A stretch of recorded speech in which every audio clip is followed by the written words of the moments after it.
తూర్పుగోదావరి జిల్లా ఆనపర్తి నియోజకవర్గంలో తొస్సిపూడి గ్రామంలో తొస్సిపూడి గ్రామ పంచాయతీ వద్ద 76వ గణతంత్ర దినోత్సవం ఘనంగా నిర్వహించారు.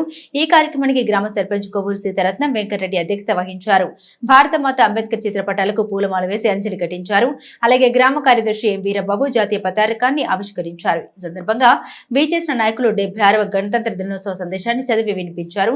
తదుపరి విద్యార్థులకు నందిని చారిటబుల్ ట్రస్ట్ ఆధ్వర్యంలో పుస్తకాలు, పెన్నులు, స్వీట్స్ పంపిణీ చేశారు.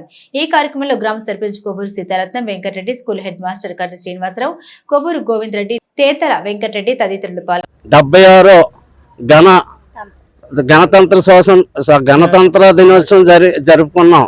ఈ రోజు ఊళ్ళో గ్రామంలో ప్రతి ఒక్కరు గ్రామ పెద్దలు, పిన్నలు అందరూ వచ్చి కార్యక్రమానికి అందరూ వచ్చారు. అలాగే సెక్రటరీ గారు ఎం వీరబాబు గారి ఆధ్వర్యంలో కూడా చాలా చక్కగా చేయించాడు ఎంప్లాయర్స్ చేత. అలాగే ఇక్కడికి వచ్చి ఈ రకంగా ఎప్పుడూ కూడా ఇంత ఘనంగా మేము చేయలేదు. ఈరోజు అంత ఘనంగా జరిగింది.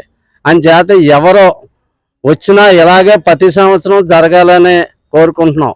ఈ కార్యక్రమానికి వచ్చిన స్కూలు హెడ్ మాస్టర్ గారు, స్కూలు విద్యార్థులు అందరూ కూడా ఈ కార్యక్రమంలో పాల్గొన్నారు. ఈ కార్యక్రమంలో పాల్గొన్న నాయకులు, ఎన్డీఏ నాయకులు కర్రి శ్రీనివాసరావు గారు, అలాగే కొవ్వూరు గోవిందరెడ్డి గారు, దోరంపూడి శ్రీనివాసరెడ్డి గారు, బాబురావు గారు, అలాగే ఇక్కడ ఉద్యోగస్తులు అందరూ వచ్చి కార్యక్రమం చాలా బాగా చేశారు.